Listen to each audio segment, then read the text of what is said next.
नरेंद्र मोदी से लेकर अमित शाह जी ने जो जो पैतरे अपनाए हैं चुनाव जीतने के लिए और गैर कानूनी पैतरे, चुनाव आयोग को अल्टीमेटम तक दिया गया, धमकी तक आ गई है। हमें हाथ से हाथ जोड़ कर सुप्रीम कोर्ट में संज्ञान मिले और 3 राज्यों का चुनाव फिर से कराया जाए। हम तत्काल इस्तीफा मांगते हैं इलेक्शन कमीशन का, तत्काल इस्तीफा दे चुनाव आयुक्त और इनको जेल में भेजना चाहिए। जहां तक अगर ये धांधली अप्रूव होती तो ये जेल जाए और 3 राज्यों का चुनाव फिर से हो। नतीजे आने के बाद लगातार ईवीएम पर सवाल उठने लगे हैं। वहीं सुप्रीम कोर्ट में तीनों राज्यों के चुनाव दोबारा करवाए जाने की मांग की गई है। शपथ से पहले काफ़ी सबूत मिले हैं जिनके तौर पर सुप्रीम कोर्ट जल्द सुनवाई करेगा। उसके बावजूद यह मामला चर्चाओं में है, जहां मध्य प्रदेश, राजस्थान और छत्तीसगढ़ में बीजेपी की सरकार आ चुकी है, जबकि तेलंगाना में कांग्रेस की जीत हुई है।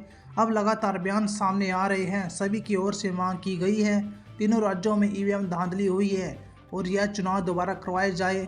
यहां तक कि विपक्ष ने भी भरोसा जताया है। बीजेपी तीनों राज्यों में ईवीएम धांधली से चुनाव जीत चुकी है, जिसके बाद से बीजेपी पार्टी में हड़कंप मचा हुआ है। नतीजे आने के बाद से मामला सियासत में आ चुका है। वहीं वकील नरेंद्र मिश्रा ने सबूतों के तौर पर बताया है, नतीजों से पहले 15,000 कंप्लेंट सुप्रीम कोर्ट में दर्ज करवाई गई थी। उसके बावजूद भी चुनाव आयोग ने नतीजे घोषित कर दिए, जिनमें साफ तौर पर दिखाई देता था वोटिंग के दौरान ईवीएम मशीन हैक हुई थी। भाजपा सरकार धोखे से सत्ता में आ गई थी। इसके अलावा कांग्रेस नेता ने कहा, पोस्टल बैलेट के जरिए कांग्रेस को वोट देने वाले और हम पर भरोसा करने वाले मतों का धन्यवाद। तस्वीरों के आंकड़ों में एक प्रमाण है जो बताता है पोस्टल बैलेट के जरिए हमें यानी कांग्रेस को 199 सीटों पर बढ़त थी, जबकि इनमें से अधिकांश सीटों पर ईवीएम काउंटिंग में हमें मतों का पूर्ण विश्वास नहीं मिल सका। सोचने की बात यह है, जब जनता वही है तो वोटिंग पैटर्न इतना कैसे बदल चुका है।